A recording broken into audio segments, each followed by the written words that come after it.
Good evening. My name is Reverend Celia Young, an Interfaith chaplain and a member of Tapestry, a Unitarian Universalist congregation. We are a transformational home for liberal spirituality and a dynamic community leader in South Orange County and beyond. I want to welcome you all to this very important gathering. Before we start the evening, I like to light a chalice. In this case, it's an electronic candle. This is a symbol of hope and love for all the suffering world. Whether you have a spiritual practice or whether your spiritual practice actually has a name or a house, spirit to me is the energy of love, like a river that's flowed through us and forever connects all of us to the greater universe that we're all part of. Racial justice work, like all justice work, is not a project. It is a calling. The process is long and endless. The work of reparation is not a math problem to solve. Getting entangled in the what, the how, and how much for too long is a way of denying and resisting our responsibilities for history. The real work is not just about paying a debt to those who are oppressed, but repairing our own souls and finding our way back to the highest level of our humanity. Sometimes change feels like taking 2 steps forward and 1 step backwards. I'm here to honor all the activists who came before us, all the activists who are here now, and all those who come after us. This is our heritage. As a simple send-off to this very important journey, I'm calling in all the spirits within and around us to accompany you. I want to offer you some simple blessings. Please take a deep breath and lower your eyes. May you be brave. May you be tender. May you have justice in your soul. May you have mercy. May you be clear of your intention. May you be the witness for each other. Namaste, Shalom, Amen, blessed be.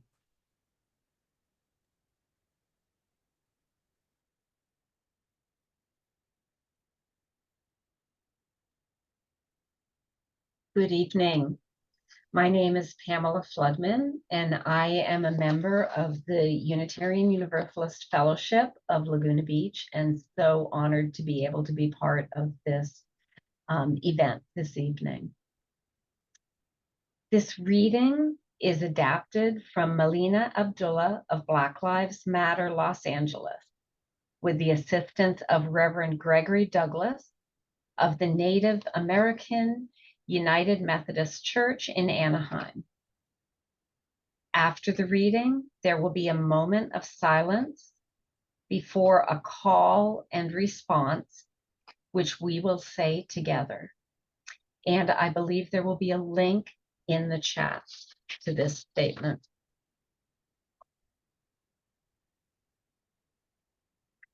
We acknowledge that this land which we inhabit in Orange County is physically situated in the original ancestral homelands of the Ahashiman, Kij, and Tongva peoples. We pay respect to these and all Indigenous peoples, past, present, and future, and their continuing presence in the homeland and throughout their historical diaspora. We pay homage to those who were stolen from Africa, placed in bondage, falsely named as chattel, and forced into labor, who were called slaves, but never submitted to such and have always been fully human, with an unbroken connection to the divine and to each other. We honor our African ancestors for the still unpaid labor which built what is now the Americas. to both our Indigenous and African forebears, we commit to the continued struggle for liberation and reparations. For it is only through freedom and justice that we truly give honor.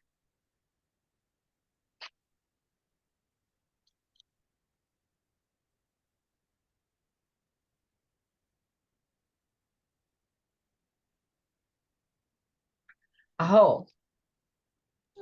Oh, Please unmute as we do the call and response so that we can hear each other. Aho. Aho. Aho. Ashe. Ashe. Ashe.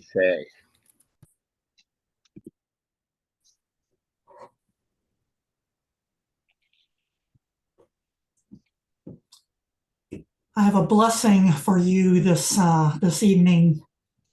This is a blessing that was written by the Reverends John and Sarah Millspaugh, who used to be ministers at Tapestry in Lake Forest.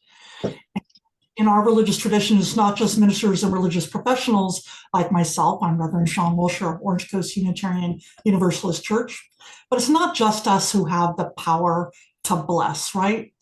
Each of us has the power to bless one another and to bless this world. And the words that I'm going to read to you, they're ordinary words, but we make the blessing real through our shared intention. So I invite you to help set that intention with me as we bless one another. Because as we have been blessed, so we bless one another to be a blessing. So I invite you breathe in and then breathe out. And this breath we share with all that breathes. As you're breathing, feel the love of the universe flowing through this community, this shared moment that we have here together and all the communities that we inhabit.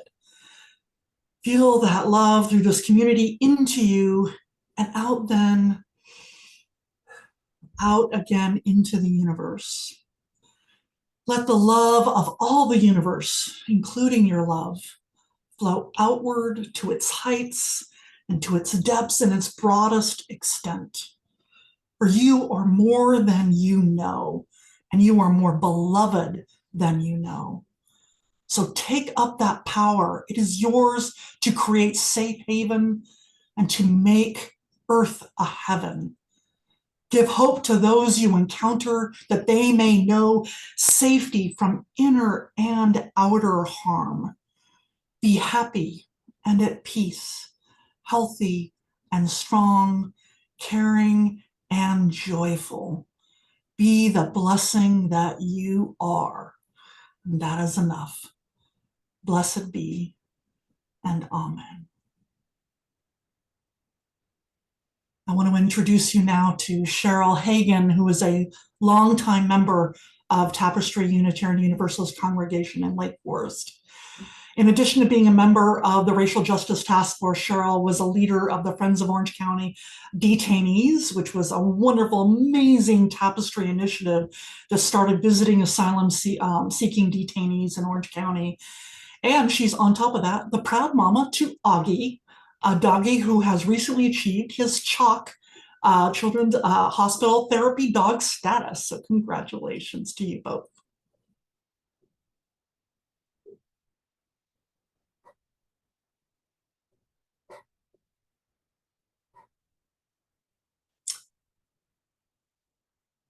Oops, and I think that Sheryl may have frozen.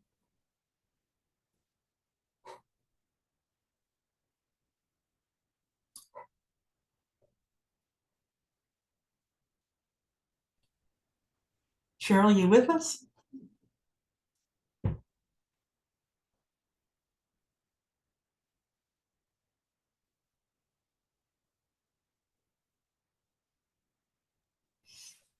Let's send some good mojo to Sheryl right now on our computer. There we go. You want to unmute yourself, Sheryl.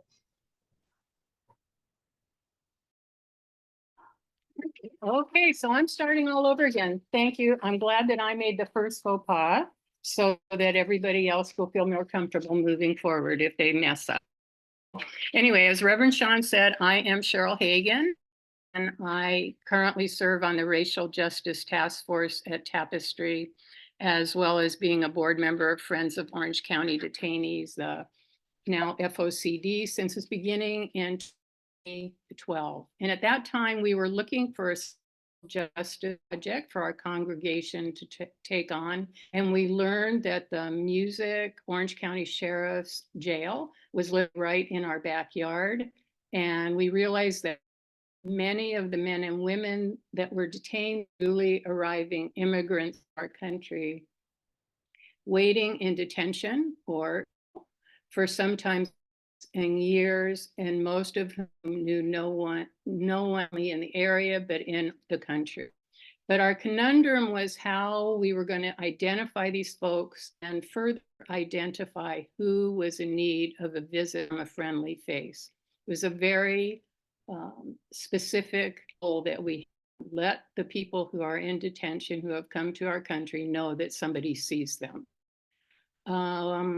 So the conundrum, as I said, was how to know who these folks were, but that was a very big problem since the pro bono attorneys going in found out what we were trying to do. The program really took off and there was no looking back from that point on. At first, the Sheriff's Department was not that happy that we were there, but when they realized that we were there with good intent and goodwill to make and were actually being a help to them, they welcomed, I use that term loosely, to the facility and actually consented to put up sign-up sheets so that people who were scared or depressed, that somebody would be able to come and see them once a week. And what started out as a group of 5 of us at Tapestry grew into really an amazing program with 125 volunteers trained to visit. And as a group, we eventually made 11,000 visits. And I have to say that these visits were eye-opening and life-changing for those of us visited, as well as those we visited. Honestly, I have people that I now consider family who I met through this program who are new to our country. And so the program has evolved over the year. And what we're doing now is we're currently picking the unaccompanied minors who come to our border seeking asylum, who are detained until their 18th birthday.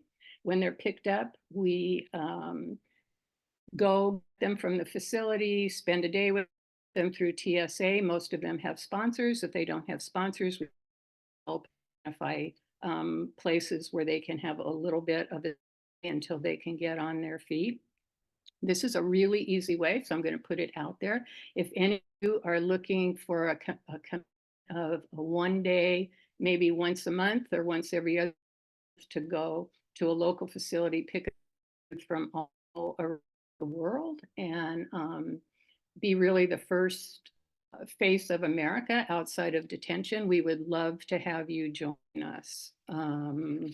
And as doing this work, we met from all over the world, and the stories were different, the same. They're all people running from their country, what was happening to them in their country, what life was like in their country, looking for something better, looking to be safe. And without the means to hire attorneys, they were finding themselves in detention, literally in our backyard for years, some of them at a time. And I think that this was a better option for them than saying, just send me home, because they were waiting them as a perspective on what was going on. Sitting in the visiting room and looking around, it was evident that and economic status were very common denominators among most of these men and women.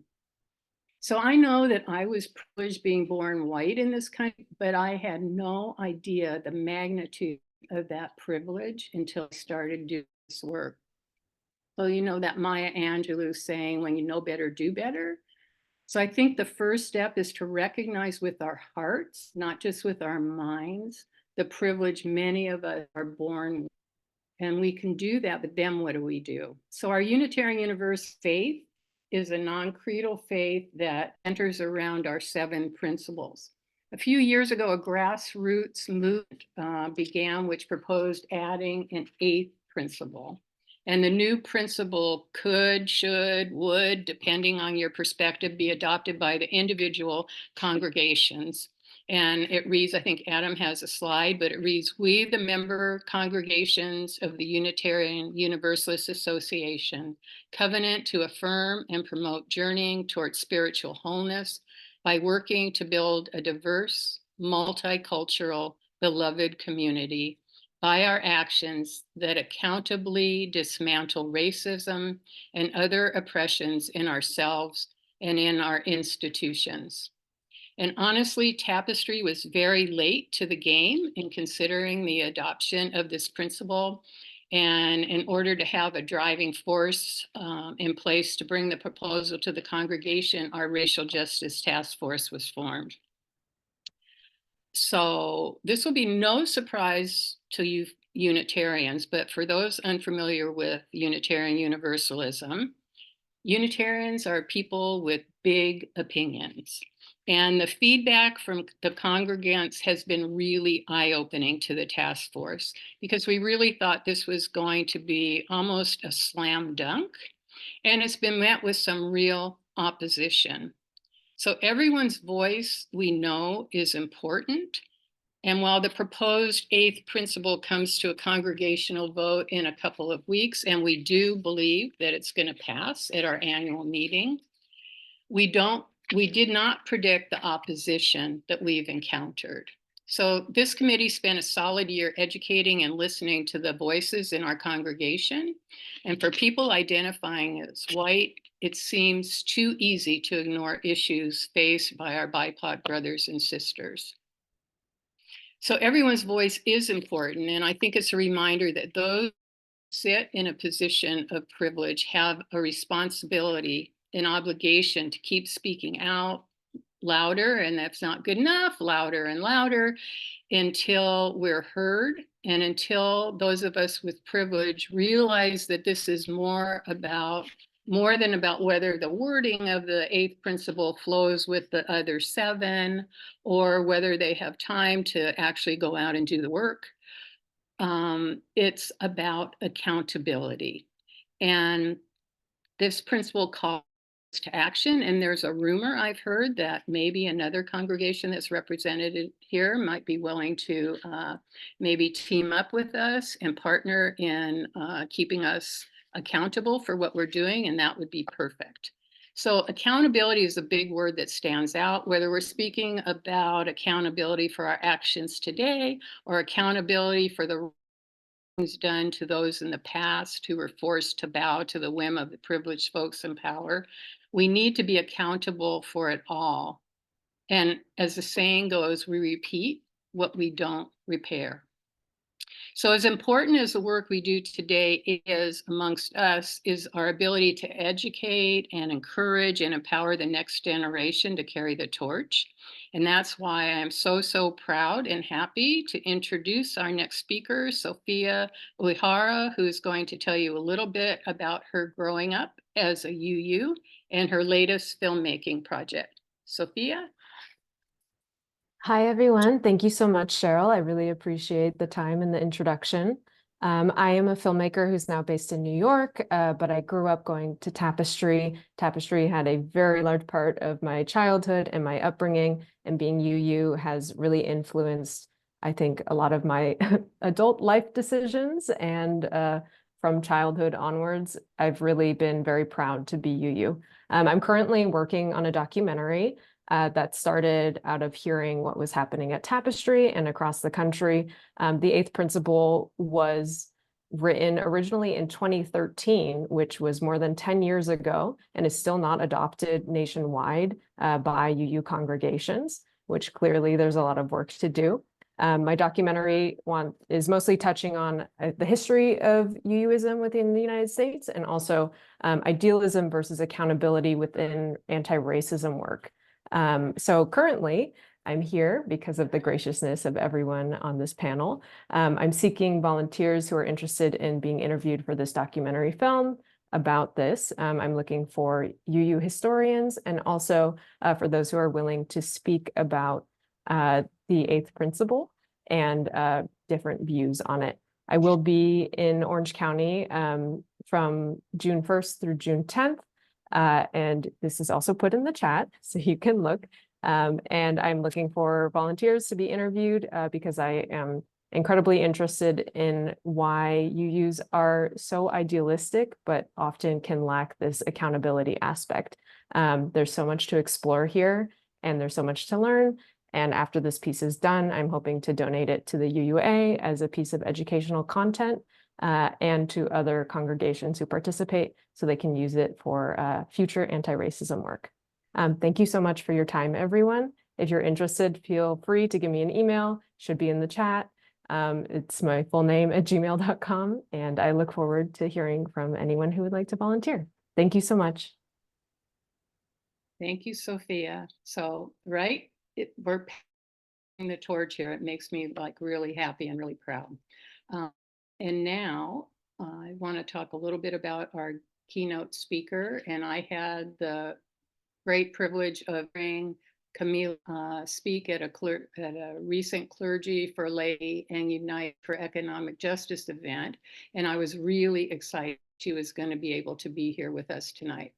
So Ms. Moore is a reparatory justice scholar and an attorney with specialization in entertainment and intellectual property transactions.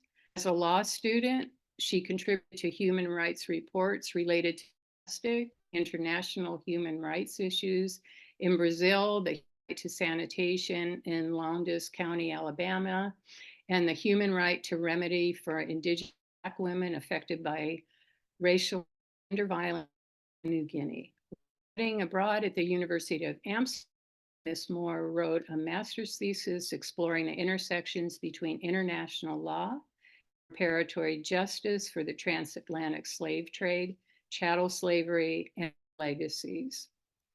She earned a Juris Doctorate degree from Columbia Law School in New York City, a Master of Law degree in International Criminal Law from the University of Amsterdam, a bachelor's degree from the University of California, Los Angeles. And she was the chair of the first task force to take a deep at what reparations could mean. Welcome, Kamilah. We're so happy to have you. Thank you so much for that amazing introduction, Sheryl. Again, my name is Kamilah Moore, and as noted, I served as the chairperson of the California Reparations Task Force. So for my presentation today, I want to make sure that this presentation is as dynamic as possible. So instead of a PowerPoint presentation, as noted, many of you have probably already seen the presentation that I've made on, giving a comprehensive overview of the California Reparations Task Force. So instead, speaking of documentaries, I plan to just share 10 minutes of a documentary that AB7 News Bay Area created for the task force or on the task force. Definitely want to share that. But then also a part of my presentation, I want to share, and I'll share my screen, an article from KQED that tracks the success of the many different reparations bills that were inspired by the task force's work. So before, we do that, again, the California Reparations Task Force, we were considered a legislative advisory body. So the task force came to be as an idea by then Assembly Member Shirley Weber when she was in the California State Assembly. She, shepherded through both houses. It passed the California State Assembly and the State Senate in the summer of 2020. And Governor Newsom signed AB 3121. That was the legislation that created the task force. Governor Newsom signed that legislation into law September 30th, 2020. From there on, in reading the legislation, the Speaker of the State Assembly, the President of the State Senate, and the Governor of California appointed 9 members to be on this task force. I was appointed by the Speaker of the State Assembly at the time, Anthony Rendon. And the 9 members, we began our work. We had our first hearing in June of 2021. And so again, our responsibility, we were a legislative advisory body. So our main responsibility was to advise the California State Legislature on the types of reparations proposals that they should turn into legislation and implement into law. And so that's essentially what we did over the course of 2 years to get to that point.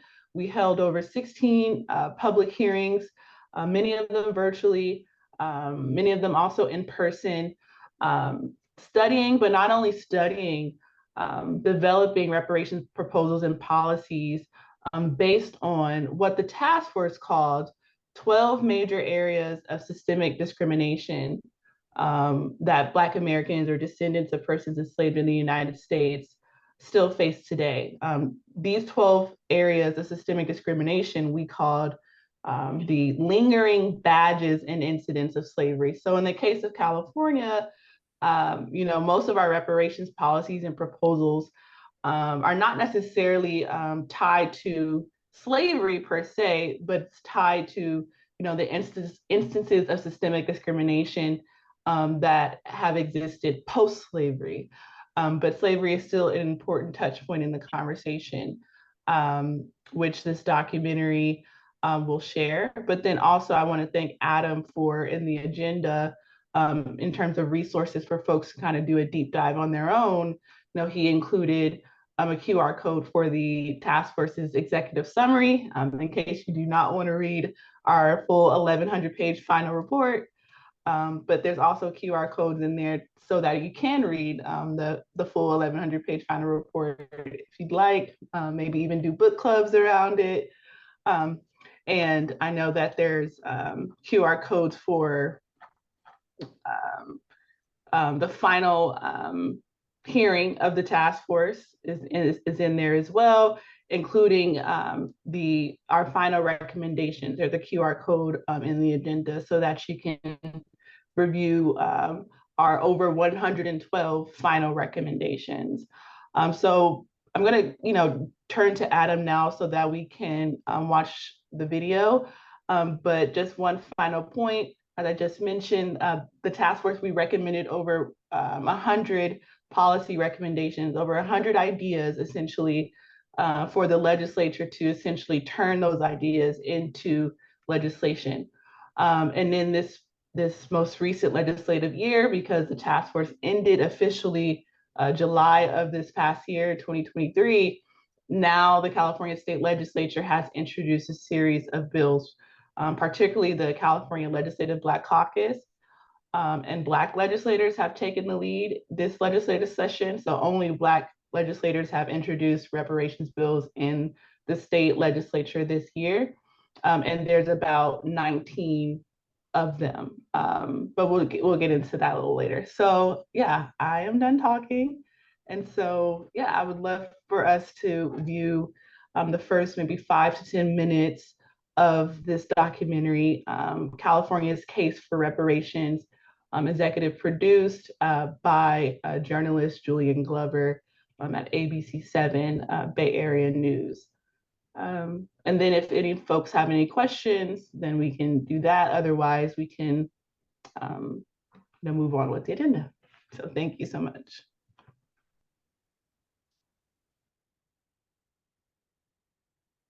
In fighting to complete this sacred political project. Oh, is that the beginning?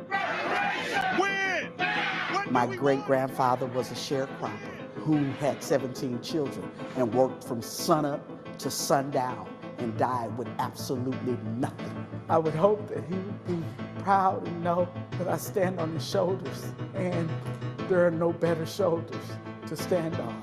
After hours of testimony and debate, the group has voted 5-4 that reparations should be paid to descendants of Black slaves who were living in the United States during the 19th century. It's not just a study anymore.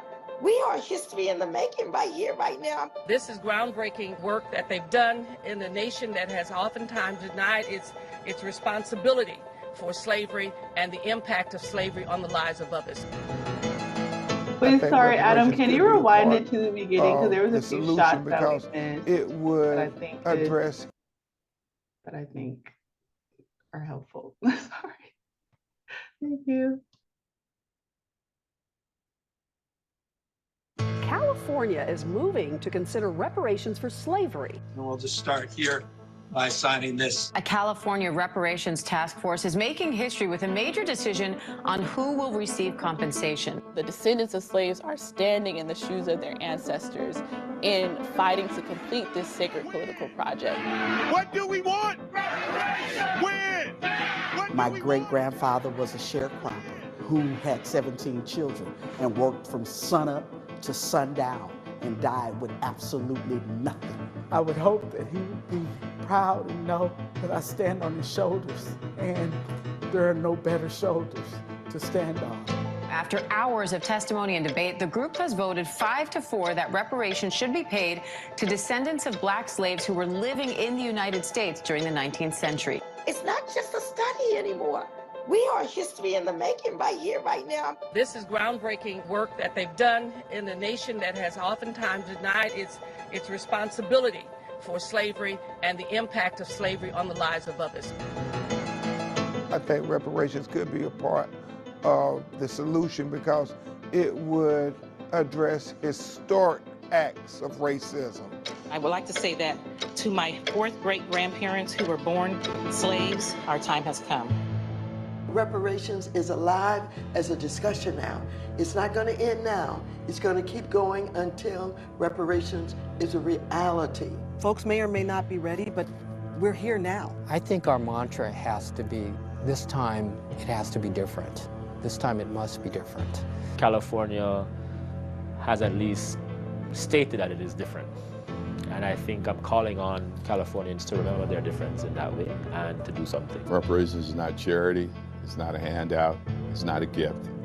It is what was promised. It's what is owed, and it's something that is 160 years overdue to African Americans who built this country. This was ours and it was taken. You gave my great-grandmother and grandmother and grandfather pennies on the dollar, and this is what you want to do, continue that narrative? It's time for repayment.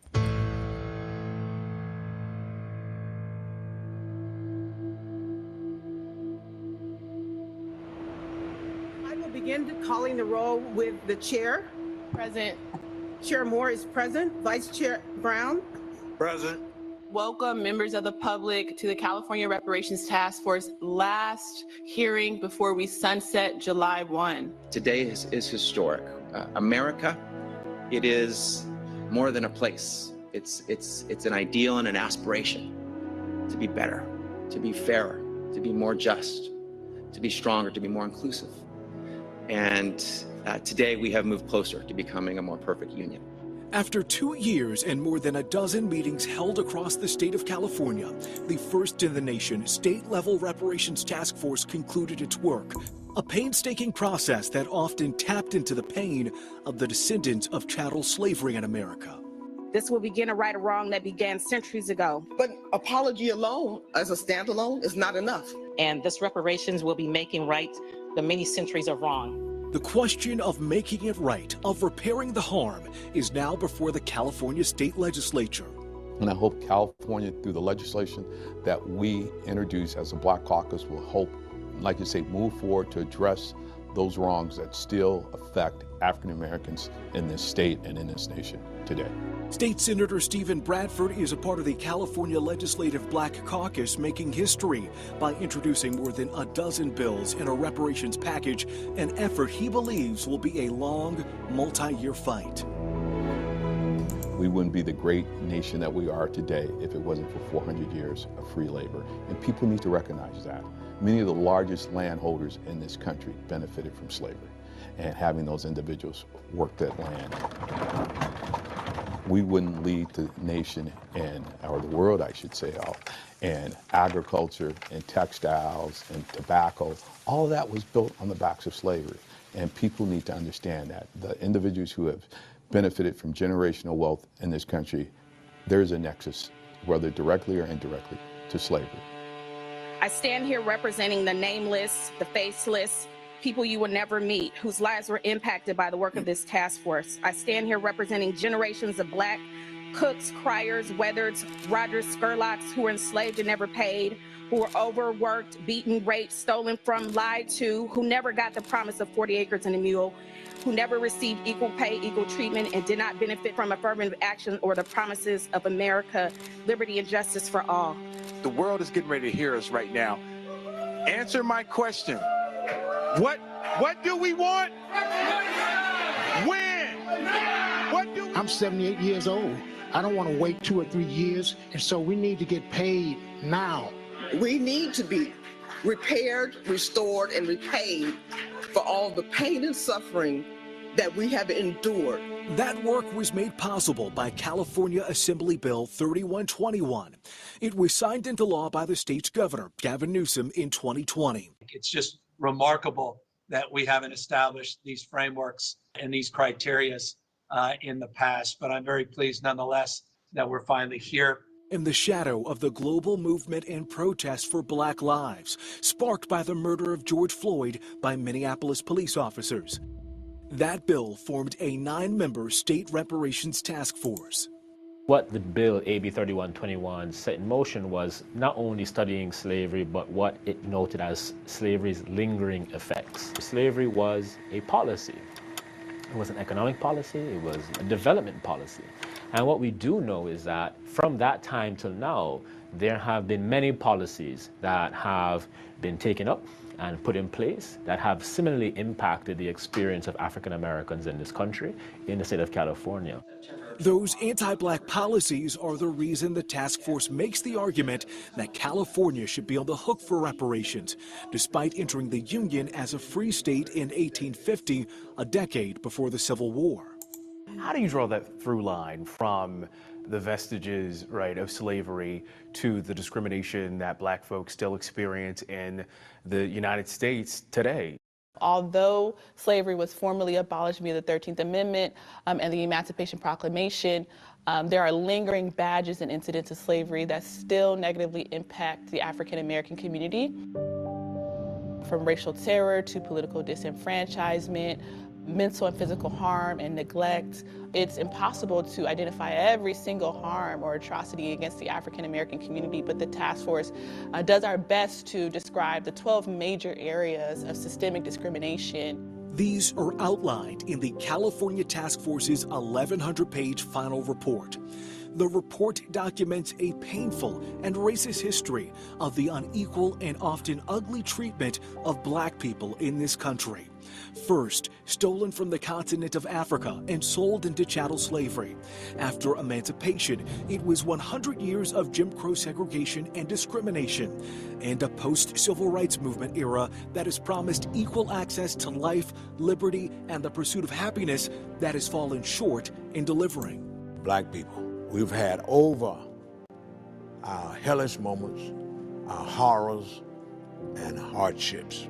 Now it's time for us to work with people of goodwill, of common sense, and critical thought, and work together.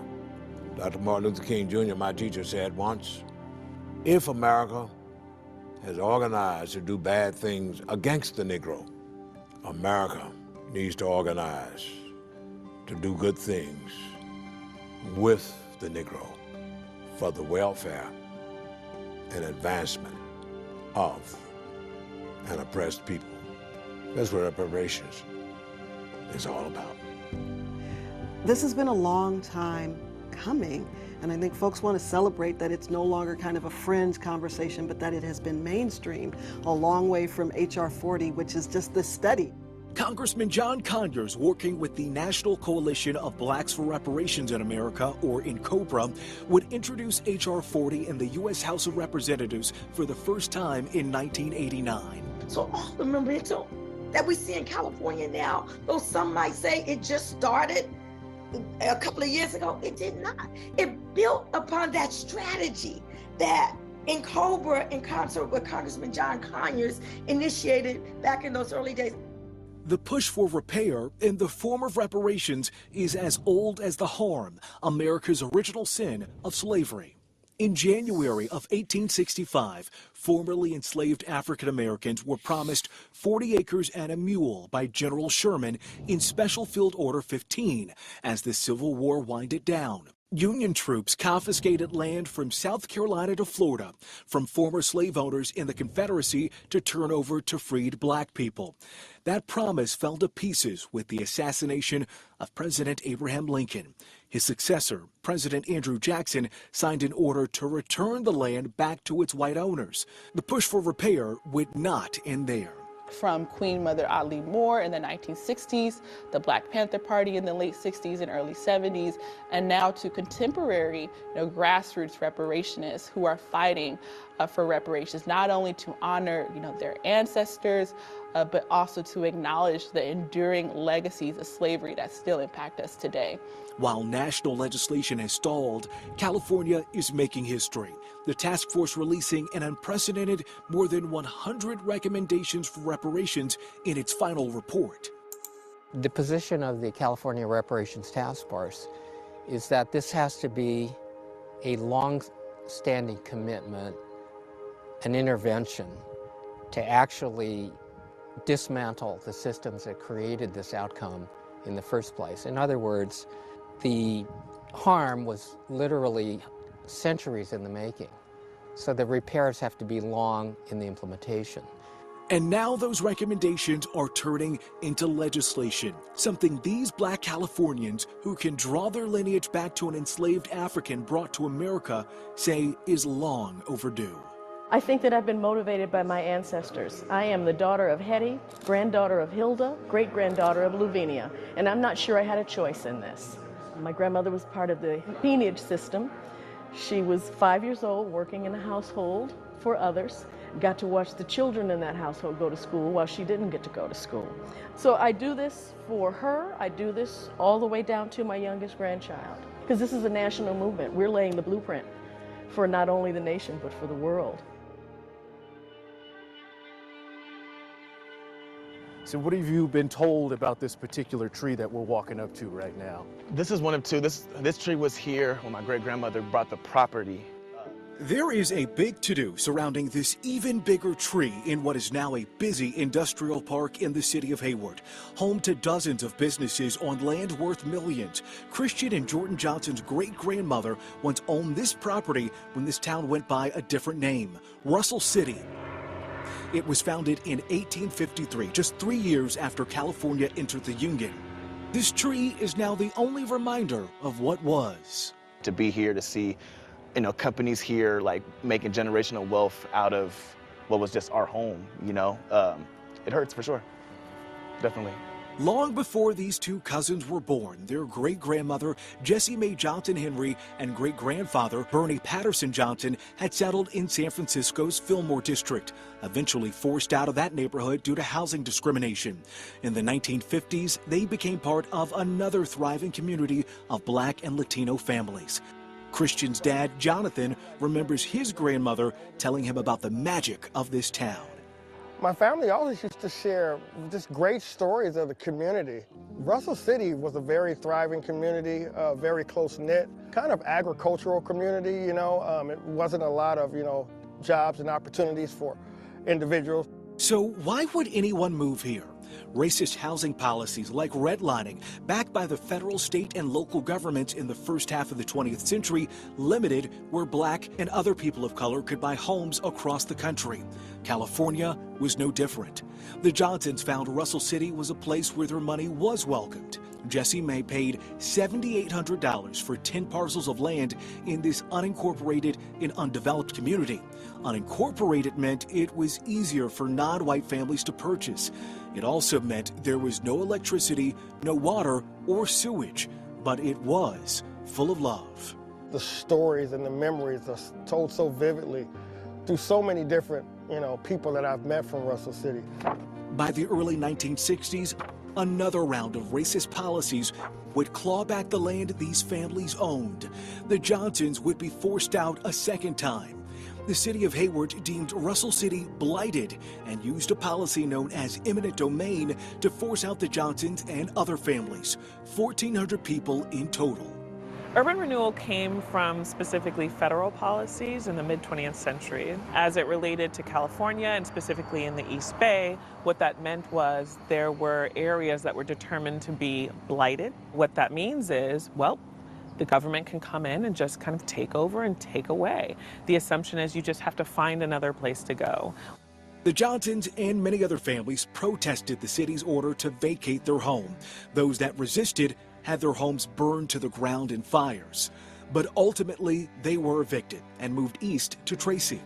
The mass expulsion of families was completed in 1966, according to city records, 2 years before the landmark Fair Housing Act was signed into law by President Johnson, which made housing discrimination on the basis of race illegal. The Johnsons are said to have received a check for just $2,200, the equivalent of $20,000 in today's money, for the land worth millions. They were offered, like you said, pennies on the dollar for acreage that we're looking at right now, And as I drove down here, I started feeling a real sense of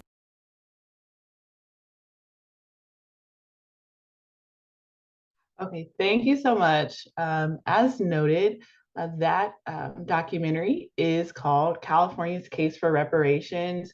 It aired live on ABC 7 News in the Bay Area this past month.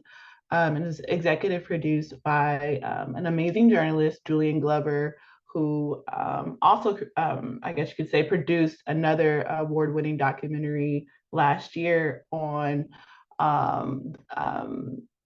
the racist appraisal system. So I don't know if folks have heard about, for instance, there was a particular Black couple in the Bay Area who utilized their white ally friend to essentially act as if their home, the couple's home, was actually owned by their white neighbor, because they had a sense of intuition that they were being discriminated against by their appraiser, that their home was being undervalued.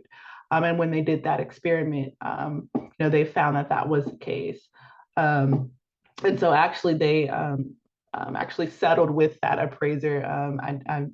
I met them, the couple, last month when I went up to the Bay Area for the screening of this documentary, and they gave me an update on that. So I just wanted to give you some context to the people behind, particularly Julian Glover, this amazing documentary. So yeah, the rest of the documentary it's a great watch. I really do recommend it. You heard from, I want to highlight Vice Chair of the task force, Dr. Amos Brown. He is a pastor at Third Baptist Church in San Francisco. He's on the board of directors for the NAACP. And most notably, he was one of 16 students to be taught by the late Reverend Martin Luther King Jr. In the Morehouse, when he attended Morehouse Seminary School. So in the rest of the documentary, you'll hear from the likes of task force member Don Tamaki. He talks about his personal experience being the child of Japanese internment camp survivors, and how he brought that, his life experience into the work as a member of the task force, and also as an organizer in the 80s to secure cash reparations for those victims of those internment camps. So I do have a slide presentation, but I really don't think it's too necessary. The slide presentation, I would only just show one or two slides to just kind of give you that overview of those 12 major areas of systemic discrimination that the task force faced, our reparations proposal behind. But I think at this point, I think it's not with that, but I think at this point for the rest of the conversation, it's important to talk about what's happening now, right? The task force ended about a year ago, and right now we have several different bills pending in the state legislature based on this work. So I'll share my screen just to give you a visual of these badges and incidents of slavery. And this PowerPoint is on my website as well. So, this PowerPoint also kind of goes through the reasoning behind the task force, what we just heard from the documentary. But as noted, in terms of the structure of the final report or the thesis of the final report, we state that, the United States after slavery, had a responsibility to eradicate any lingering badges and incidents of slavery, particularly through the legal interpretation of Section 2 of the 13th Amendment. And so in terms of the thesis of our report, we say, instead of, the United States, abolishing any lingering badges and incidents of slavery, the United States federal, state, and local governments, including the state of California, have perpetuated and created new iterations of these badges and incidents. And as I noted in the documentary, it's nearly impossible, right, to identify every single piece of evidence or to describe every harm done to African Americans. So in order to address this practical reality, our report just describes a sample of government actions and compounding harms that have resulted in 12 major areas of systemic discrimination. And so, after enslavement, think about, enslavement, as my task force member, Jovan Scott Lewis, so eloquently mentioned, being a policy, right? The institution of slavery was an example of a public policy, a developmental policy. Think of it as, a poisonous tree, right? And the remaining of these bullet points, these badges and incidents of slavery are the fruit, right, of that poisonous tree. And so, the 12 major areas that we indicated are, racial terror. So that talks about hate crimes. Historically, when we're talking about early African American history after slavery, and even now, we talk about political disenfranchisement, housing segregation, separate and unequal education, racism in the environment and infrastructure, the pathologizing of the Black family, the control over creative, cultural, and intellectual life, stolen labor and hindered opportunity. Sorry about that. The unjust legal system, and mental and physical harm and neglect. And lastly, the wealth gap. So again, I will put the link to this presentation in the chat. But essentially, each of these slides goes over the data points, qualitative and quantitative data to describe each of these badges and incidents of slavery. So for instance, we also talk about hate crimes in the chapter for an unjust legal system. And we found during the work of the task force that there has been an 88% increase in anti-Black hate crimes from 2019 to 2020. We also found, for instance, Black Americans are the #1 victims of hate crimes federally, right, since this nation's inception, the #1 victims of hate crimes in the state of California, and the #1 victims of hate crimes in the city of Los Angeles, for instance. So, you wouldn't necessarily can tell, right, from the media perception and reception. However, the data reflected where we found, African Americans being #1 victims of hate crimes in this state. There's also now a new state commission on hate crimes. And that data was verified as well. So they're doing some work around that, which is great. I don't want to jump around, but, I want to be as comprehensive as possible. So I'll just jump back up to the enslavement portion. And again, all of the points on these slides are derived specifically from the final report verbatim. So this is language from our final report that I just put in a PowerPoint form. So of course we say reparations, in terms of the foundation, we have to discuss slavery because the foundation of America's wealth was built on trafficked African peoples and their descendants. And in terms of California, California did enter into the Union as a free state in 1850.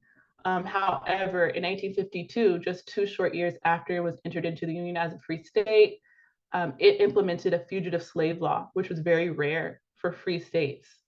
So that meant that, California was not a sanctuary state. If you're a runaway slave, under that law, you could be deported to be re-enslaved in the South. But then there were also slave colonies in California as well. We uncovered that history by enlisting expert witnesses to come to the task force to speak, like Professor Stacy Smith from Oregon State University, who shared that information with us.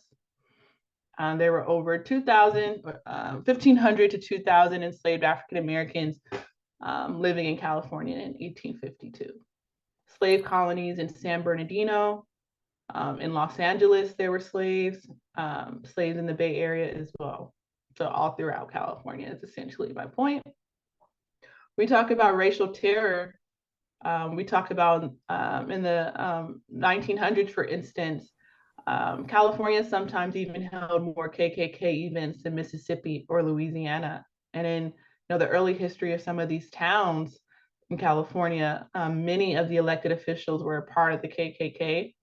Our final report, we also have a list of different sundown towns that existed throughout the state of California. Towns where Black people, could not be seen, after the evening, or else they would be met with violence. And so the other badge or incident of slavery we talked about is political disenfranchisement. The whole point of me sharing these points is to say, you would think that this type of behavior activity was just relegated to the South, to the Southern states. But, this racist activity was also perpetrated in California as well. Like this cross burning in the 1950s of an African-American candidate for state office in Los Angeles, or the fact that there were even poll taxes and literacy tests at a certain point in this state as well. Or the fact that California didn't ratify the 14th and 15th Amendment, the amendments that essentially gave African Americans full citizenship rights and voting rights until the 1950s. The documentary that we just watched, as you all, Kamilah, I believe Kamilah, I believe your slides might have frozen. I think you need to unshare and reshare one more time. Okay, sorry about that. Sorry about that. So I am, okay, let's see. Do you see it? Is it better? Yes, perfect. Thank you. Okay.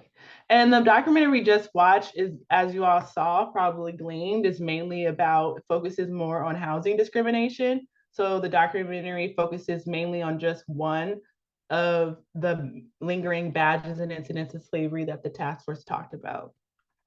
So, the task force, we talked about the fact that there are racially restrictive covenants in the state. There was a system of redlining. And when the state, ruled these, policies unconstitutional or discriminatory, you even saw a rise of incidents, violent incidents, where African Americans' homes, they were being firebombed to get them to leave, desirable neighborhoods. So that's what you're seeing in this picture from the report in 1952. Both of these men's homes were bombed. William Bailey and Roger Duncan. Duncan lived directly across the street. And in the interest of time, we talked about separate and unequal education. California is highly segregated. It remains the 6th most segregated state in the country for Black and Latino students. We talk about racism in the environment and infrastructure, the fact that Black Californians are more likely to live in overcrowded housing and near hazardous waste. We talk about how Black children are overrepresented in foster care and juvenile disciplinary proceedings, for instance. We talk about how there were once thriving, even artistic, vibrant communities, Black communities throughout the state that no longer exist, either because, the state via eminent domain constructed highways through them, or just took the land via racially motivated eminent domain. So we talk about communities like the Fillmore in San Francisco, which was mentioned in the documentary, or Central Avenue in Los Angeles, which was a vibrant Black jazz district. And we also talk about the contributions of African-American artists and scientists, and some of the discrimination that African-American artists have and scientists have received. So we also talk about stolen labor and hindered opportunity, and that's where we kind of talk about essentially labor discrimination that African Americans, have experienced.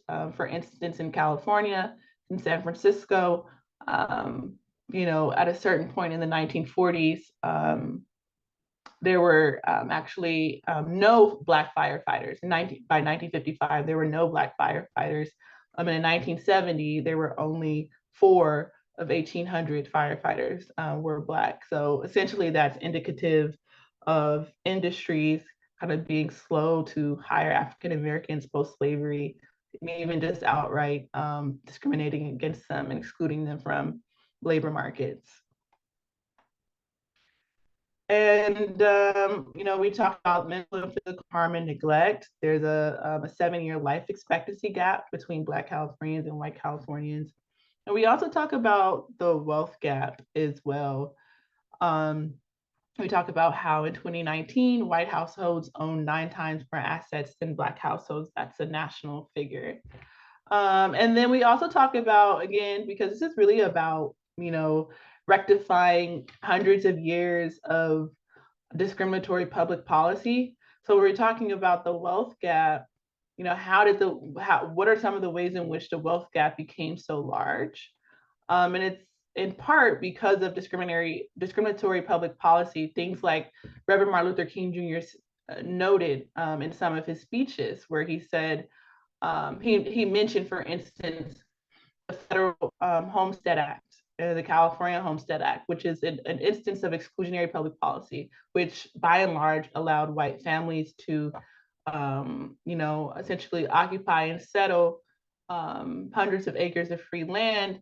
But many African Americans were excluded from that opportunity. So that's just one example of a type of public policy that helped to widen the wealth gap to where it is today. And in fact, to conclude, it would take 228 years without any intervention to close the racial wealth gap as it exists today. And so that's why, reparations is so important. So thank you. I feel like I talked a lot. So in this next presentation, when we get to that point, I'll make sure to be as brief as I can. And again, in that next presentation, I'm just going to share my screen again. And we're going to just briefly peruse together an article that tracks the success of, the bills that have been introduced in the legislature based on the task force's final report. So thank you. And I will also put this presentation and the link to my website in the chat.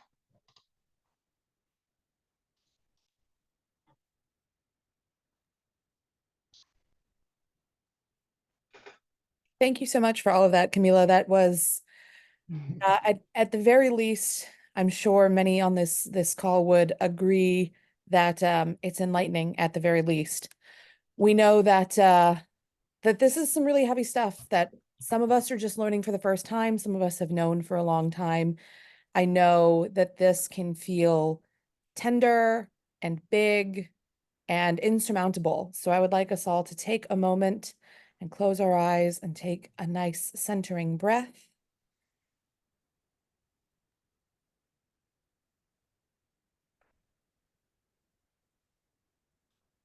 your hands over your heart. And I'm going to pose a few questions that I would like you to think about for a little bit. Take these questions with you as you leave tonight. After hearing this part of Kamilah's presentation, what is on your heart?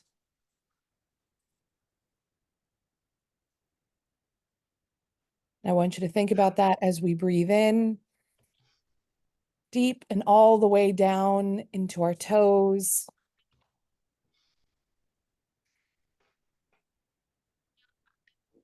What about this presentation sticks out the most to you? As you leave this place tonight, what is it about this presentation that's going to spark the action in you?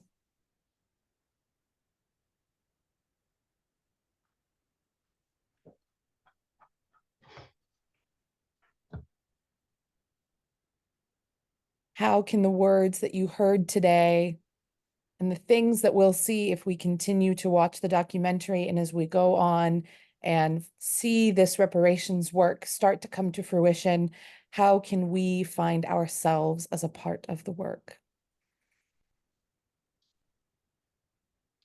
I think I see a question in the chat.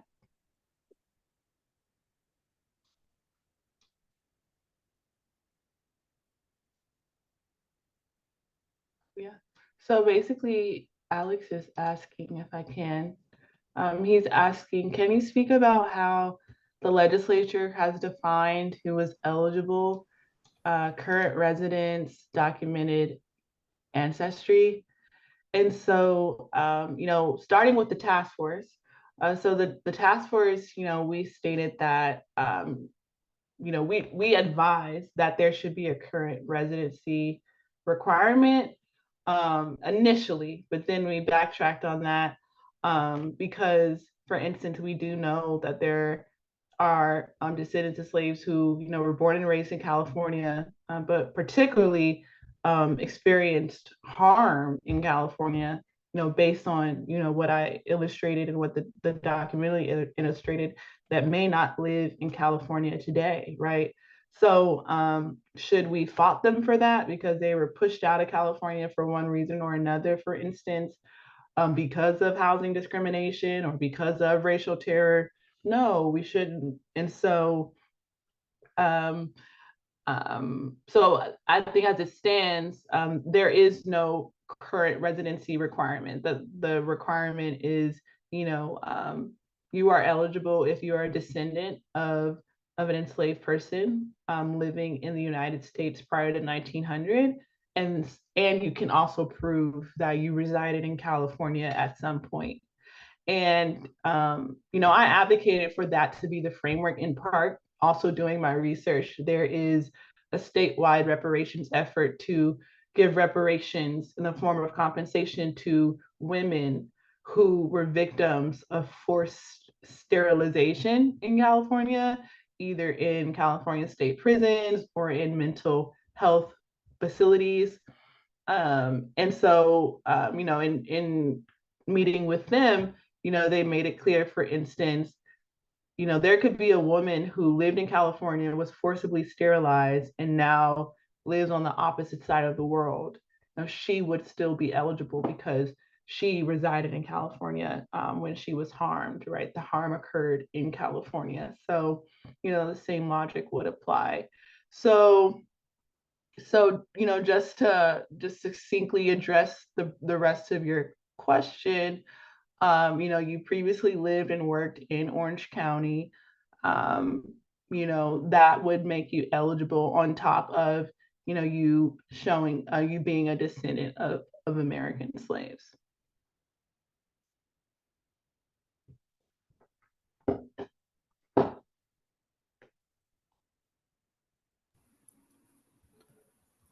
All right, Kamilah, we'll do some more Q&A in a little bit, but would you like to tell us about the bills now? We'll go into the second part of your... Sure. So I'll share my screen again. First, I want to Well, no, yeah, I'll just share this article instead. I was going to show a tweet by Senator Bradford, but I'll address Bradford's bills at the end. So for this short presentation, we will be perusing an article together that folks can definitely and should definitely check back in with this article periodically because it is updated as developments happen. It is an article by KQED where you can track the success of California's initial 14 reparations bills for Black residents. So the California Legislative Black Caucus this past fall, or this past winter, in January, they introduced what they called a priority reparations legislation package. So a package of 14 bills based on the task force's report. And so one of the bills it's not overturning Proposition 209. So it's not overturning the ban on affirmative action, but in a sense, it would amend. What would it do? It would allow the state to fund programs designed to improve the health, education, or economic well-being of specific groups based on race, color, ethnicity, national origin, or marginalized genders or sexual orientations. This article says it would amend Proposition 209, the state's ban on affirmative action and governmental policy. But there's some articles that say it's not an outright repeal, but essentially it is because it's a constitutional amendment type of bill. So if this bill passes the state assembly and passes the state senate, instead of it going to Governor Newsom's desk for his approval, it would go to the California voters for their approval. So if this passes the state assembly and the state senate by August 31st, that's their deadline to approve any and all bills. If it passes through those two chambers, you would see this bill on your ballot in November, asking you whether you wanted to amend Proposition 209 to allow the state to fund programs designed to improve the health, education, or economic well-being of specific groups based on race, color, ethnicity, national origin, or marginalized genders or sexual orientations. And so why is this reparations?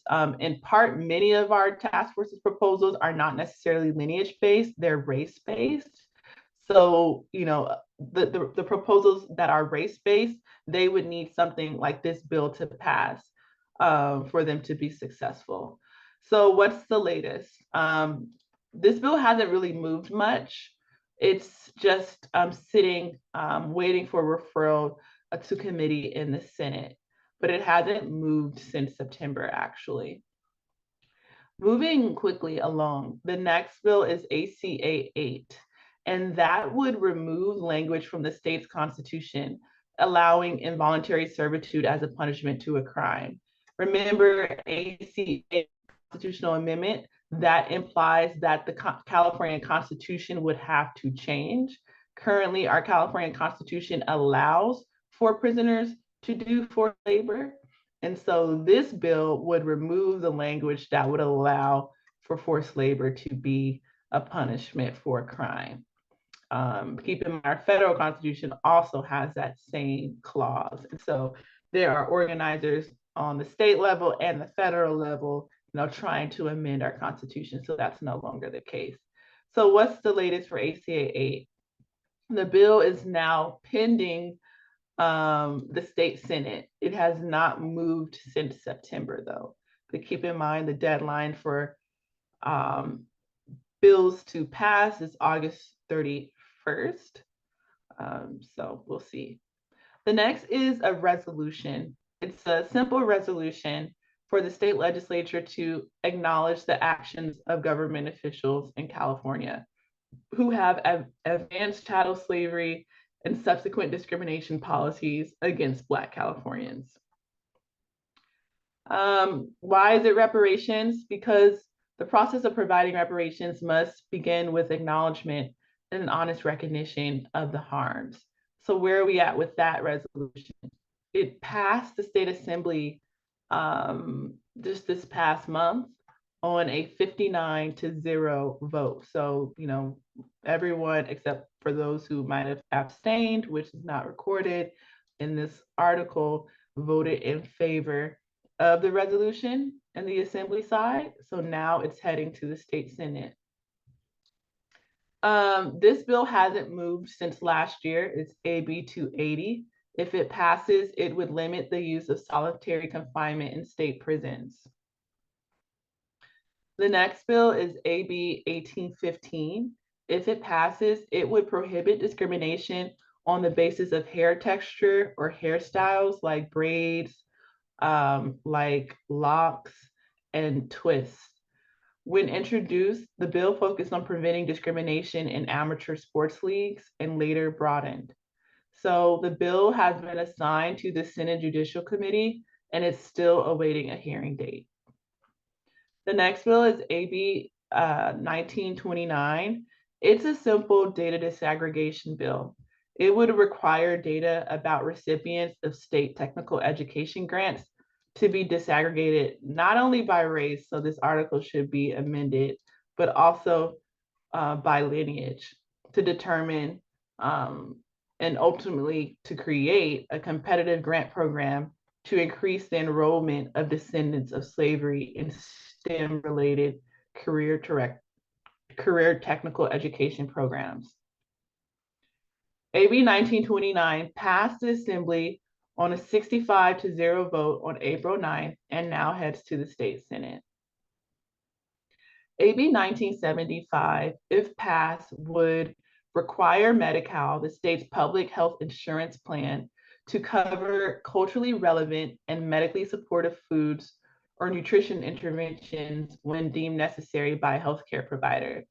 So, you know, it's reparations in part because, you know, healthy food is essential to treat and prevent chronic illness, which disproportionately impacts Black Americans and people of color. And so basically, if you receive Medi-Cal, you know, this bill would allow you to have access to a nutritionist so that you can, you know, have, medically supportive foods for yourself. AB 1975 passed out of the Assembly on May 21st on a 64-0 vote. The bill now heads to the State Senate. So yes, this article is updated in real time, right? This bill passed a couple of days ago. AB 1986, that would, if passed, require the list of books banned inside California prisons to be publicly displayed, and it would task the California Department of Corrections to remove book bans if they don't further the interests of managing the prisons. And so, you know, in citing why this is reparations, you know, I think Brian, he's mentioned, for instance, you can read, unfortunately, you know, Hitler's Mein Kampf in prison, but you can't read books on Frida Kahlo or certain books on Frida Kahlo, for instance, he mentioned, or even other books written by African-American authors. And so AB 1986 is scheduled for a hearing in the Senate Public Safety Committee on May 28th. The next bill is AB 2064. It would create a grant program to decrease different forms of violence in Black communities. AB 2064 passed out of the Assembly on a 55-7 vote on May 21st, and the bill now heads to the State Senate. So yeah, it would essentially provide grants to community organizations in Black communities to decrease, in the bill's words, different forms of violence, from family to communal to neighborhood. It's kind of general, but we'll see how that turns out. AB 2862 is the next bill. It would require licensing boards which oversee state workforces such as barbers and real estate agents to prioritize African Americans, especially those who are descendants of persons enslaved in the United States.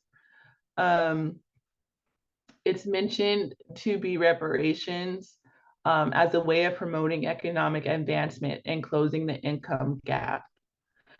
And so, but this bill has gained some scrutiny from the group who argue that this is a violation of California's Constitution, of California's current ban against race-based considerations in the areas of contracting, employment, and education, which is why, I don't know if folks might have picked up on that distinction between, lineage-based proposals and race proposals.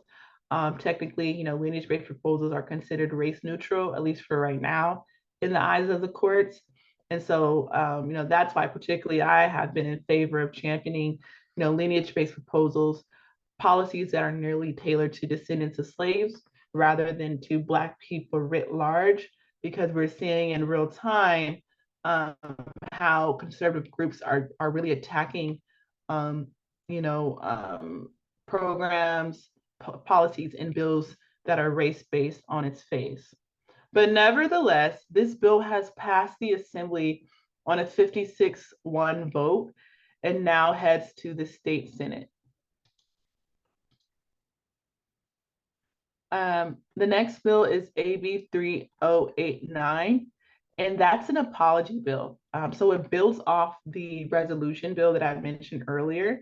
So it goes further, right, for the state to not only acknowledge the harm, but to also apologize for the harm. And I believe they're trying to, in this bill, earmark around $150,000 for this formal apology once passed to be prominently displayed in the California state capitol.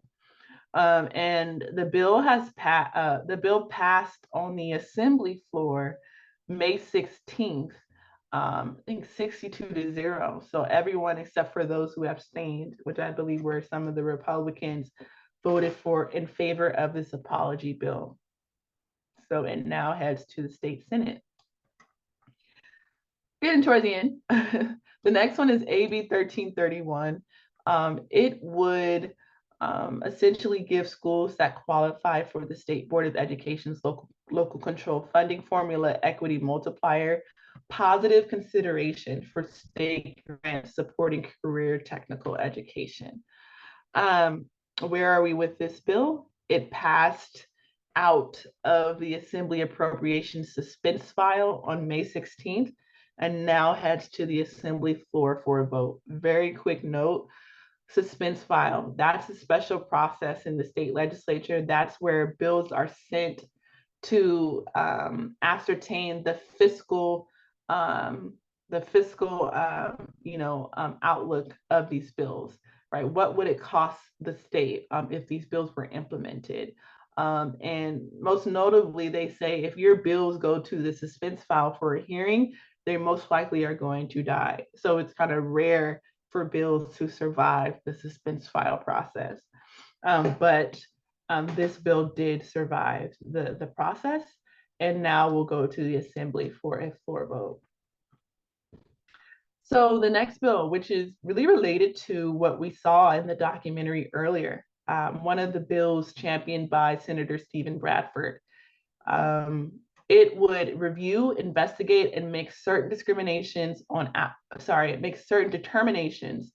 applications from California residents who claim their land was taken through racially motivated use of eminent domain without being provided fair compensation. So to basically allow a mechanism for families like the families that we saw in the documentary to receive their land back if they can show that their land was taken via racially motivated use of eminent domain, or be provided compensation as an alternative. And so SB 1050 passed the state Senate floor on a 32-4 vote just a couple of days ago on May 21st. They noted that, the dissenting were for Republicans. SB 1050 now heads to the Assembly. And just a quick note,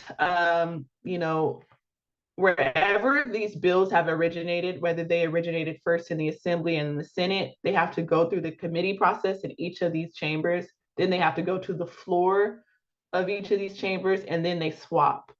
So Senate bills originating in the Senate, once they get a Senate floor vote, they swap, go to the Assembly to go through that process. Then the Assembly floor has to vote for it, and then it goes to the governor. All of this has to happen by August 31st. But this Friday actually is the last day for House of Origin bills to be passed. So essentially this Friday is the last day for all of bills originating in the Assembly to pass the Assembly, otherwise they're dead. And all bills originating in the Senate to be passed in the Senate, otherwise they're dead. And then they swap, and then they go to the governor's desk. Okay, this is the last bill. It is SB 1089. It would require companies to provide advance notice to employees and county officials if a grocery store or pharmacy is closing, and obligate counties to track closures. And so why is this reparations? Predominantly white neighborhoods have 4 times as many grocery stores as predominantly Black neighborhoods. Task force members said the lack of grocery stores in predominantly Black neighborhoods compared to predominantly white neighborhoods is a clear case of food justice. You know, Black neighbors in California, many of them are considered food deserts and food swamps. You know, where I'm from in LA, there's only about 1 grocery store in, you know, a 5-10 mile radius, which is not great. The lines are very long all the time. So what is the status of this bill? SB 1089, it passed the state Senate on a 29-9 vote, and the bill now heads to the Assembly. So this is a really good bill because, you know, Black neighborhoods, they're considered food deserts, food swamps, really only have access to fast food restaurants and, you know, convenience stores, which is not good. Now, I want to focus on just 3 more bills that passed in the state Senate. And they are Senator Stephen Bradford's bill. So I just talked about SB 1050, which we'll talk about. But I also want to talk about the other bills that he introduced. One of the bills is SB 1403. That would create a new state agency. Sorry, I can go to my own presentation, but I wanted to pull up his infographics, but that's okay. So one of the bills that he introduced and that passed on the Senate floor just a couple of days ago is Senate Bill 1403. It passed via a vote of 30-7. It would create a California American Freedmen Affairs Agency, which would oversee and administer any reparations measures passed by the state assembly and signed into law by Governor Gavin Newsom. Really quickly, you know, I was just telling Adam before the call, just earlier, I was attending the Los Angeles City's Reparations Commission because the city of Los Angeles currently has its own local reparations commission. And I was listening to a report back of researchers from Cal State Northridge who's working with the commission.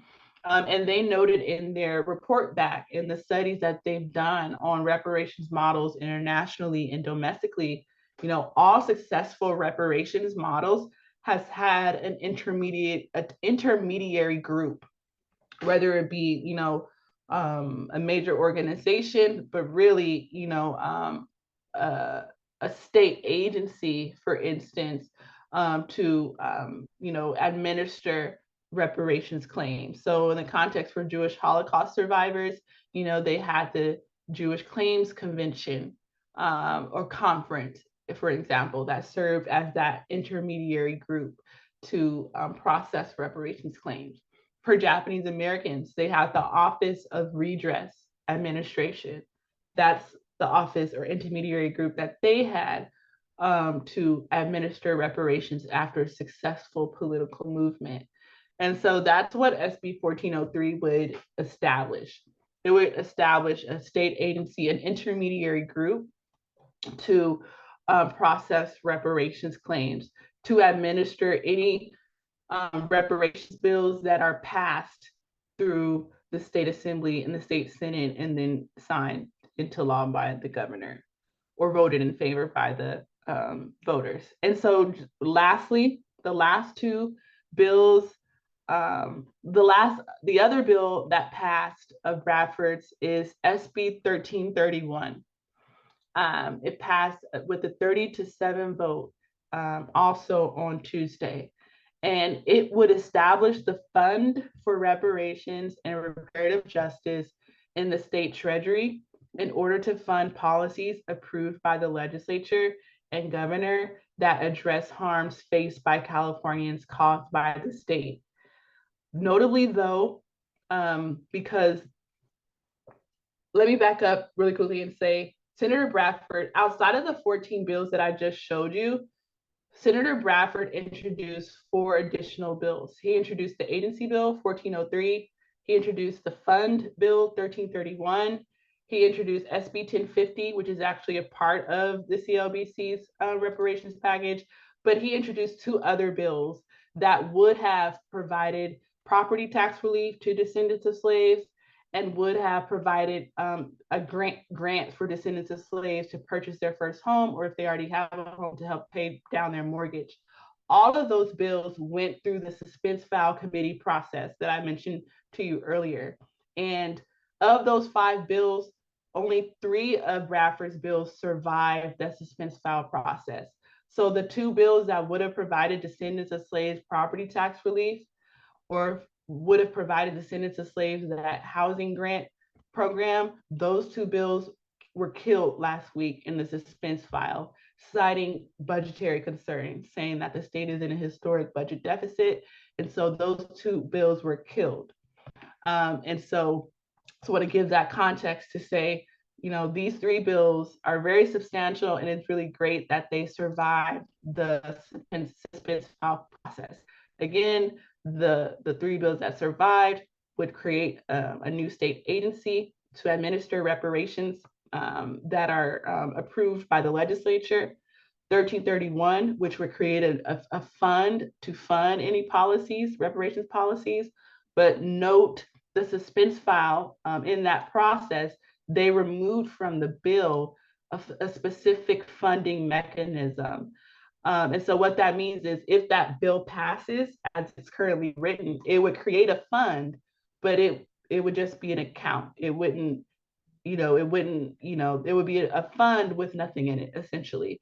But the bill, indicates that, this fund can be funded by, federal government, state, private donors, but they took out language that would have, allocated 6% of the state's, I guess you could say, rainy day fund. The initial language would have reallocated 6% of funding from there to be kind of redistributed in a way, this fund. So they took that language out, citing budgetary concerns, but they allowed for the rest, the concept, the spirit of this fund to survive. So yeah, that passed the Senate floor. And then lastly, as I mentioned, SB 1050, the bill that would allow for folks to get their land back or to get some form of compensation instead, passed as well. So we are in a historic moment in time, and it's really hard to keep track. There's so many different moving parts. But I'm happy to take any questions that you all have, but I think most notably, I want to just provide some links, some resources for folks to stay involved and stay engaged, like mailing lists. I have a mailing list where you can send updates. Also, there's a coalition of organizers that are working to keep folks abreast, particularly CJEC, Coalition for a Just and Equitable California.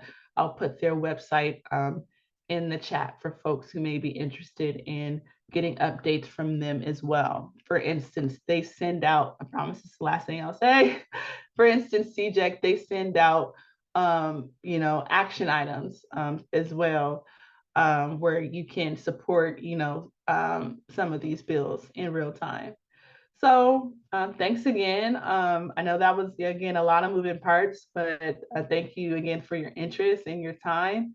And just looking forward to what the future holds in collaboration, in making California a stronger state that really truly lives up to the best ideals of the California Constitution. And then also, hoping that the work that we're doing in California sets a precedent for what repair could look like on a national level as well, so that we can also, ideally live up to the ideals of the federal Constitution, so that we can, become a more perfect union. So thank you very much.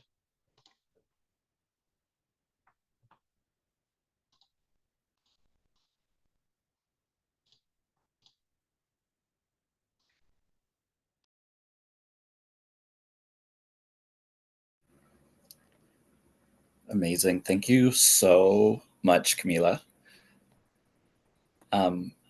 We're running low on time, but we want to see if there are just a couple more questions from folks. And Pam Flodman, did you want to come on and maybe read some of these for folks?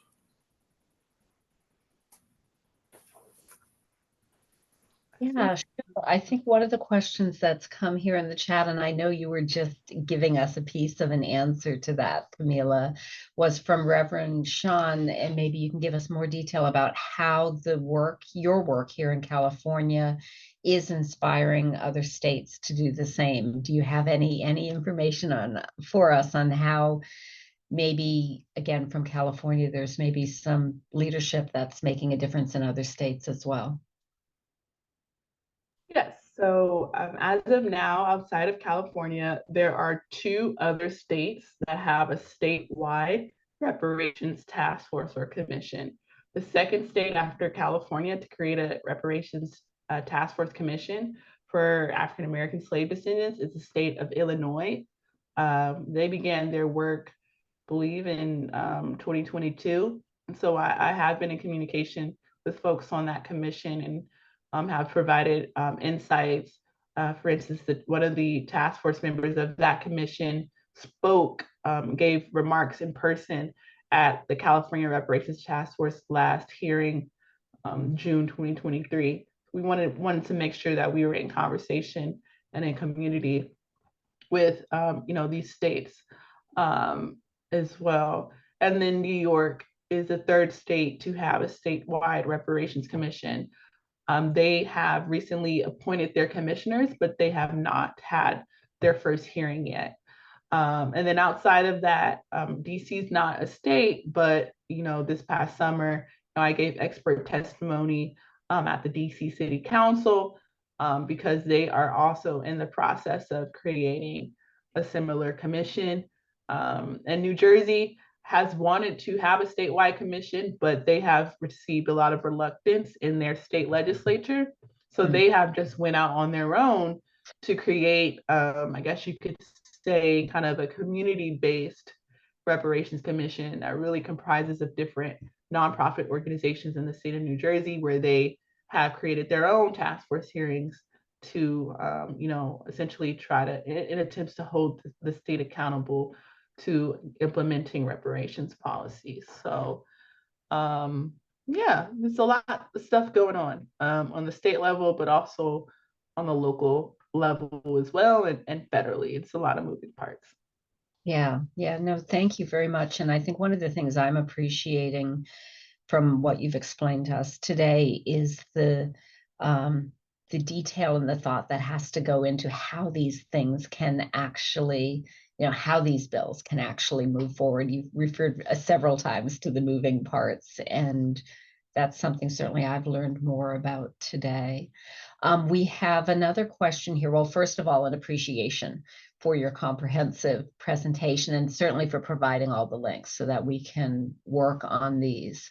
And the question is, I guess, in terms of devoting effort from individuals, are there 1 or 2 bills that you would point out as being, both, especially, they're all important, but especially important, and the most likely to pass with, maybe that additional little push and help that can be given? Where we'd like to put effort, I think, and we'd all like to put effort in all areas. Where would you choose if you were to choose one or two bills to add that extra focus on?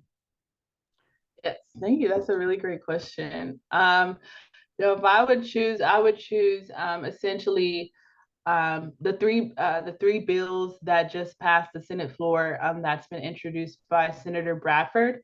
And I would choose those three bills because they're, I think, the most substantive, and they've set a great foundation for future substantive reparations legislation. So those bills, that's SB 1403. That's the bill that would create that new state agency that would administer any and all reparations policies that are passed by the legislature. And so the other bill that I would, that I would like to highlight again is SB 1331. And that is the bill, if passed, would establish the fund for reparations for reparative justice. And then lastly, SB 1050. And that would be, that bill that would essentially compensate families who've had their property taken from them in racially motivated applications of eminent domain. But on a separate note, I think what are the bills that have the most likely chance of passing? I'm encouraged by the fact that the Senate floor did vote in favor of those three bills just a couple of days ago, in record numbers. But the other 14 bills, I think, have the most easiest chance of passing, only because those first 14 bills that I mentioned in the article, they don't really have any price tag attached to it. There's no necessarily fiscal implications. So all of the bills that are not going to cost the state anything this year, because the state is in a budget crisis, have the most likely chance of passing. But I'm very encouraged that those three bills that I just highlighted, SB 1331, SB 1403, and SB 1050, will also pass as well, even though there is a fiscal component to those bills. And I saw this question, anything from the Biden administration? Interestingly enough, the task force, we did get the recognition or attention rather of the Biden administration in our first year when the task force produced our interim report. There was a White House reporter who asked Biden's press secretary whether the Biden administration had, received the task force report, had any, comment on the task force's report, and that was in 2022. And so, the response was, they heard about it, but, they would look forward to kind of learning more, but that was really all we've heard from the Biden administration about this process of reparations in California, particularly. You spoke about the work in Los Angeles. Are there other cities or counties in the state of California that are advancing their own reparations programs? Yes, there are several. And in fact, during the task force's process, we invited the government representatives for some of these different reparations task force that are happening locally or on a county level throughout the state of California to give presentations. So I can't remember all of them off the top of my head, but for instance, the city of Los Angeles, we invited a representative from their commission to give testimony to the task force. We wanted to see, what were they doing? How could we how could our work inform theirs and vice versa? So Los Angeles, the city of Hayward, the city of Oakland, the city of San Francisco, the city of Richmond are the ones that are coming to the top of my head, and Los Angeles County are the ones that have reparations committees that are local or county based. Wonderful.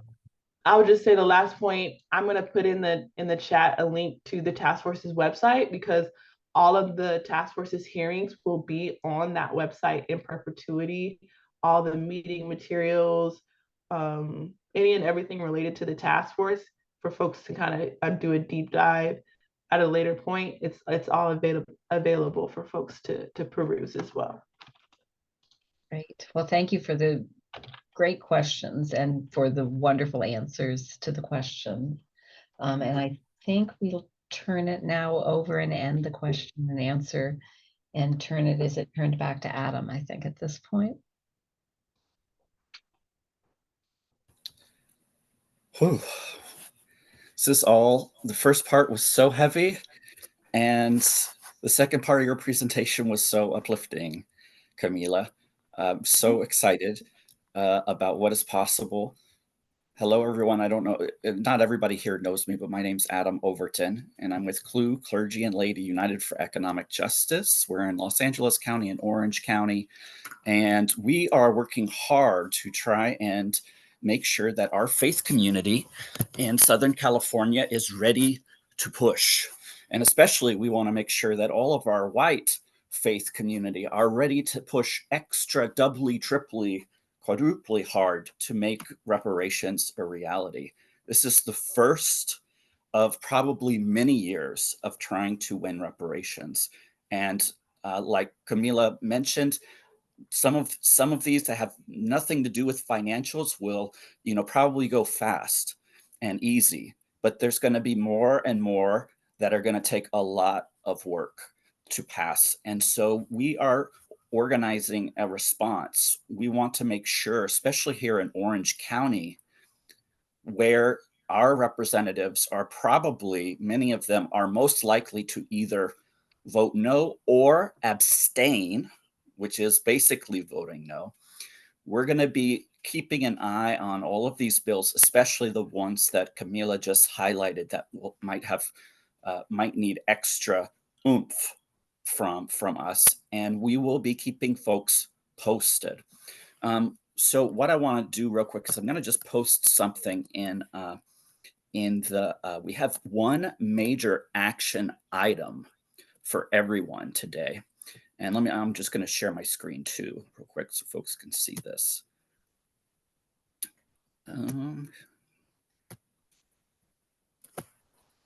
All right. So here's the main first action item. We want everybody who's here to go ahead and click immediately on the link that I just put into the chat window and click to send a letter to your two representatives, your state assembly member and your state senator.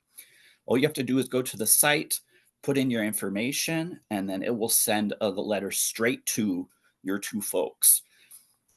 In addition to that, that's basically our first step for folks, is we just want to put our representatives on notice that we know about these incredible bills.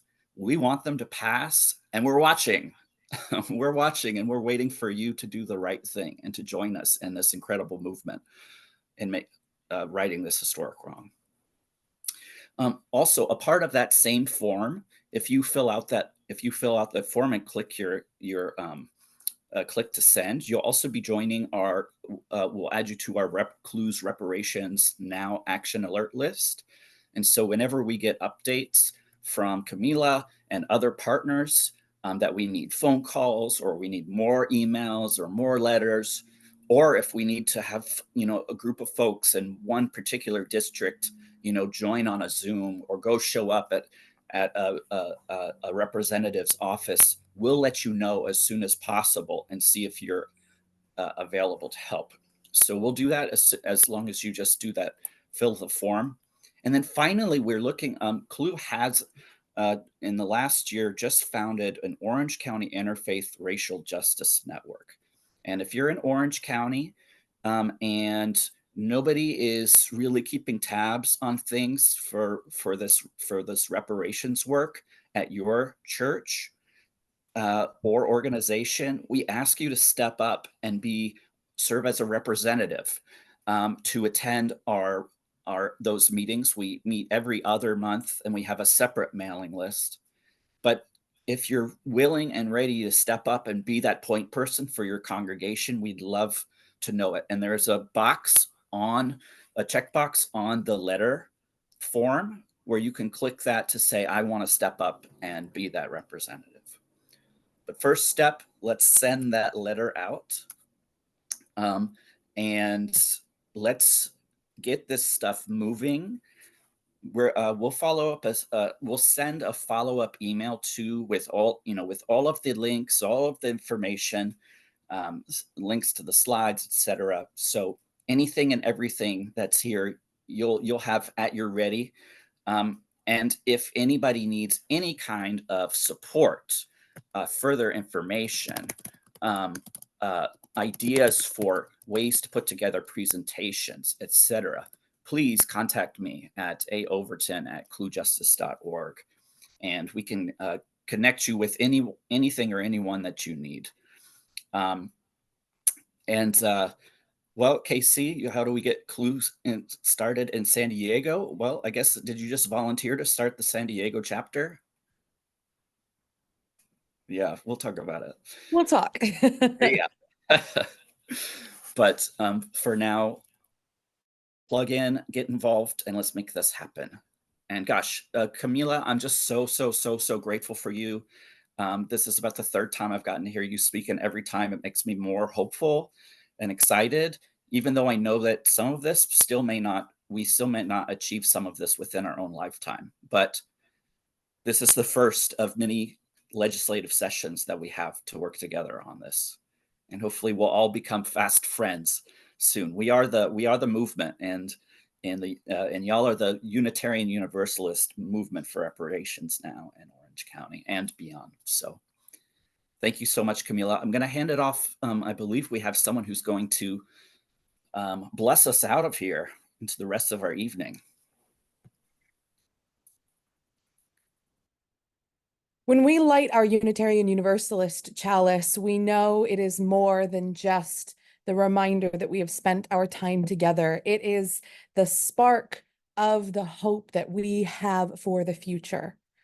The people on this call, we can be the people of goodwill and common sense that we heard about in today's documentary.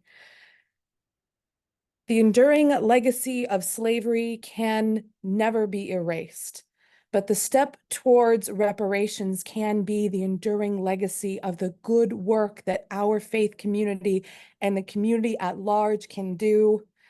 I bless you all and thank you all for spending your time with us. This is just the beginning of some really wonderful work that I know we can see some movement on in our lifetimes and beyond. Amen, shalom, salam, ashe, namaste, and blessed be.